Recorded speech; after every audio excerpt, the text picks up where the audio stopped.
Yes, good afternoon Manila Bay Dolomites. Saan po tayo ngayong araw? Monday, Pilipinas. At ngayon ay July 29, 2024. Ito yung update natin dito ngayon sa Manila Bay Dolomites. Yan, so bukas na din sa publiko itong loob ng Dolomite Beach nga po. Gawa ng mga ilang araw din ito sarado. Gawa ng nilinis po muna dahil nga po si Bagyong Karina at Habagat jump shot. Good afternoon po sa inyong lahat at sa mga baguhan. Yes, welcome sa channel. Miss Jolani Dora Box. Mahalin po ako ng buo. Hindi galing sa ilong ng Garasubuan. At syempre yung ating mga warriors na nandito na talaga namang matinding bakbakan ang ginagawa dito sa loob ng Dolomite Beach. Gawa nga po ng samot-saring mga kalat ang iniwan ni Bagyong Karina at ni Habagat. Ayan, so ito yung update natin. Tuloy ang ating mga namamasyal ngayon dito. At ang ating mga security guard, yes, andyan pa din. Ang ating mga kapulisan nandito pa din po. So nandito tayo mismo sa may entrance, and then dito sa kabila yung exit naman po. So, ang ating mga Manila Bay Warriors ay maraming salamat po sa inyong lahat. Ang ating DPS Mandaragat, doon po sila sa Manila Yacht Club. At yung nandito din po sa may Dolomite Sun ay ang ating Stero Rangers ng DNR, MMDA. Ayan, so sila yung nandito. At dito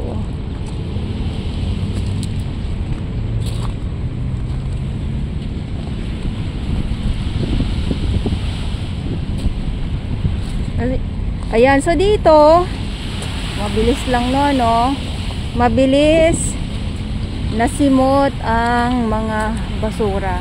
Ayan, so ito naman tong mga maliliit ay mawawala din po ito kasi nga po yung ating mga warriors nandito naman po yan sila araw-araw, kaya masisimot din po ito. Kaya nga lang po, so masama naman ang panahon, may LPA na naman, hindi natin alam kung mamumuong bagyo na naman ba yan.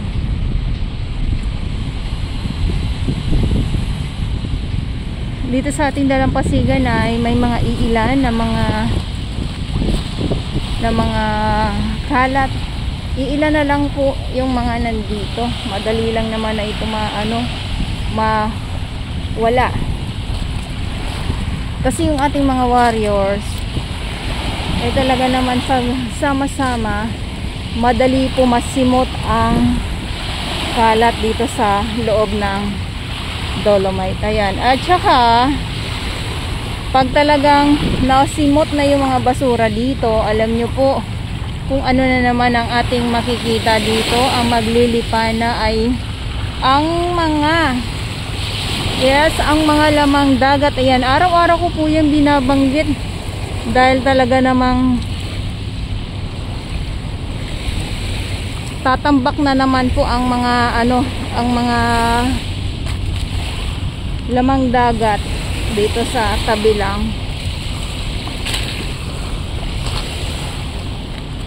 Tayo mga update natin sunod-sunod, may mga halaan tayong nakikita na naman kasi nga yung alon talaga, nang dahil sa alon yung mga halaan napupunta dito sa tabi, dinadagsa ng alon itong mga halaan. So yun lang. At ito naman yung gray sana yan or black sana yan ay ito, halaan oh. Grabe. Pag napantay po yan, kasi ang ating traktora or yung makinarya ay umaandar po. Araw-araw yan. Kaya pag naging okay na, mas lalong gaganda po ang ating Dolomite Beach na naman po. So wala pong tinatambak na panibagong Dolomite Sand.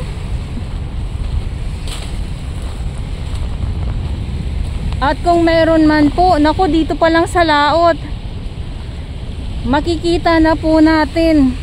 Kahit dyan sa mga sikat na mga media ay hindi makakawala ang Dolomite Sand kung sakaling or may barge na panibagong darating dito na may dalang Dolomite Sand. Wala po. Ayan, kaya ulitin ko lang po, ano, walang Dolomite Sand na itatambak dito sa Manila Bay na panibago. Walang panibagong Dolomite Sand na itatambak po dito. Sa mga nagsasabi na tatambakan uli, buti pa kayo, alam nyo natatambakan uli ng panibagong Dolomite Sand. Ako na halos na dito na ako natutulog. Ako na halos na dito na po natutulog araw-araw. Bakit hindi ko po alam na may panibagong Dolomite Sand na itatambak dito? Pambihira na yan. Ayan. So yun lang. Yan lang ang masasabi ko. Walang panibagong Dolomite Sand na itatambak dito. Kasi may iba po tayong mga nagko-comment talaga na panibagong gastos na naman. Dahil nga ay panibagong tambak na naman daw po ng Dolomite Sand. Ay, wala po. Wala po. Walang itatambak dito.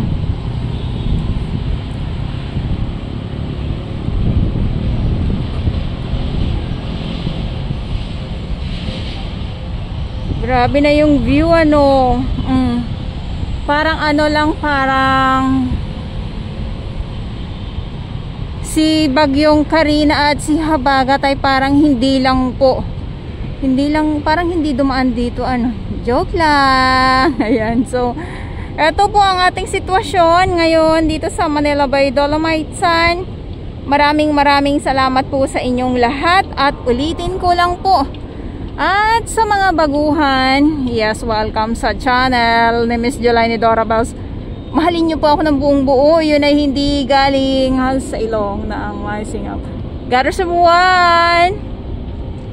At ngayon ay July 29, 2024.